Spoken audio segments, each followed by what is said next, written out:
রাধে রাধে মায়েরা ও বাবারা, গীতা অমৃত চ্যানেলে আপনাদের স্বাগত। ভগবানের আশীর্বাদে আশা করছি আপনারা সুস্থ আছেন। 11ই মে 2025 পালিত হতে চলেছে শ্রী নৃসিংহদেবের চতুর্দশী ব্রত। আমরা সকলে আমাদের প্রিয় শ্রী নারায়ণের চতুর্থ অবতার নরসিংহ অবতারের পুজো উপলক্ষে উপবাস করব। নৃসিংহদেবের আবির্ভাবের কাহিনী ও তার মাহাত্ম্য আপনারা সকলেই অল্প বিস্তর জানেন। তবুও বলি, পিতা হিরণ্যকশিপুর তীব্র ও ভয়ানক অত্যাচারের হাত থেকে তার পুত্র ভক্ত প্রহ্লাদকে রক্ষা করার জন্যই পরমেশ্বর শ্রী নারায়ণ তার এই নরসিংহ অবতার অর্থাৎ অর্ধনর ও অর্ধ পশুর রূপ ধারণ করেছিলেন এবং হিরণ্যকশিপুকে বধ করেছিলেন। তবে আপনারা কি জানেন শ্রী নৃসিংহদেবের প্রিয় ভোগ কি? দক্ষিণ ভারতের অর্থাৎ তামিলনাড়ুর একটি বিশিষ্ট মন্দির রয়েছে যেখানে শ্রী নৃসিংহদেবকে পুজো করা হয়।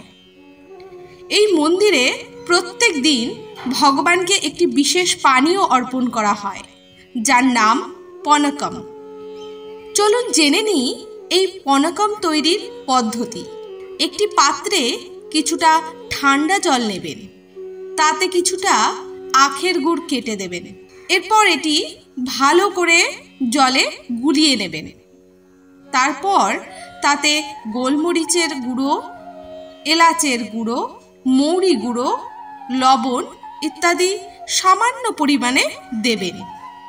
তারপর সামান্য আদার রস ও লেবুর রস দিয়ে মিশ্রণটিকে ভালো করে মিশিয়ে নেবেন। এরপর তাতে সামান্য কর্পূর মিশিয়ে দেবেন। পুদিনা পাতা থাকলে সামান্য রস দিতে পারেন। এরপর তুলসী পাতা দিয়ে পানীয়টিকে ভগবানের উদ্দেশ্যে অর্পণ করবেন। ফলের মধ্যে আম শ্রী নৃসিংহদেবের অত্যন্ত প্রিয়। আপনারা এই দিন ভগবানকে আম ভোগ হিসেবে নিবেদন করতে পারেন। এখন জেনে নিই এই ব্রত পালন করব কিভাবে। নৃসিংহ চতুর্দশীর দিন উপবাস থাকতে হয়। ব্রতের নিয়ম অনুযায়ী সন্ধে পর্যন্ত নির্জলা উপবাস করে তারপর নৃসিংহদেবের অভিষেক করানো হয়। তারপর উনার উদ্দেশ্যে ভোগ নিবেদন, আরতি সমস্ত কিছু করার পর একাদশীর মতো অনুকল্প আহার গ্রহণ করতে হয়। অর্থাৎ দুধ, ফল, বাদাম, সাবু ইত্যাদি আহার গ্রহণ করা যায়। তবে শারীরিক সমস্যা থাকলে আপনারা নির্জলা উপবাস না করে একাদশীর মতো অনুকল্প আহারও গ্রহণ করতে পারেন। তবে এই দিন পঞ্চরবি শস্য আহার ব্রতের নিয়ম অনুযায়ী সম্পূর্ণ নিষেধ। এবার জেনে নেওয়া যাক নৃসিংহদেবের অভিষেকের সময়। 11 তারিখ রবিবার সন্ধে 6টা 5 মিনিট থেকে রাত্রি 7টা 17 মিনিট এর মধ্যে আপনারা পঞ্চামৃত সহযোগে ভগবানের অভিষেক করে নিতে পারেন এবং যে মন্ত্রটি উচ্চারণ করবেন সেটি হল ইদম পঞ্চামৃত স্নানিয়ম শ্রী নরসিংহায় নমঃ। এরপর পরিষ্কার ও সুগন্ধি জল দিয়ে অভিষেক করাবেন। এই সময় যে মন্ত্রটি উচ্চারণ করবেন সেটি হল ইদম সুগন্ধি জল স্নানিয়ম শ্রী নরসিংহায় নমঃ। অভিষেক করানোর পর শ্বেত চন্দন সহযোগে আপনারা ফুল, দূর্বা, জব, আতপ চাল, কালো তিল দিয়ে অর্ঘ্য নিবেদন করবেন এবং বলবেন ইদম অর্ঘ্যম শ্রী নরসিংহায় নমঃ।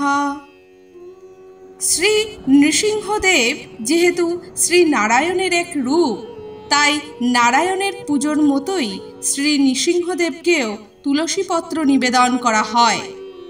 আপনারা শ্বেত চন্দন সহযোগে 108টি সুন্দর ও পরিষ্কার তুলসীপত্র নৃসিংহদেবের অষ্টোত্তর শতনাম জপ করে নিবেদন করবেন। এরপর নৃসিংহদেবের প্রিয় ফুল অর্থাৎ পদ্মফুল নিবেদন করবেন এবং যে মন্ত্রটি উচ্চারণ করবেন সেটি হল এষ সচন্দন গন্ধপুষ্প শ্রী নরসিংহায় নমঃ। এরপর তার প্রণাম মন্ত্রটি উচ্চারণপূর্বক ভগবানকে ভক্তি ভরে প্রণাম করবেন। প্রণাম মন্ত্রটি হল জয় নৃসিংহ শ্রী নৃসিংহ, জয় জয় জয় শ্রী নৃসিংহ, উগ্রম বীরম মহাবিষ্ণুম জ্বলন্তম সর্বতোমুখম, নৃসিংহম ভীষণম ভদ্রম মৃত্যুর্মৃত্যুম নমাম্যহম। শ্রী নৃসিংহ জয় নৃসিংহ, জয় জয় নৃসিংহ, প্রহ্লাদেশ জয় পদ্ম মুখ পদ্ম ভৃঙ্গ।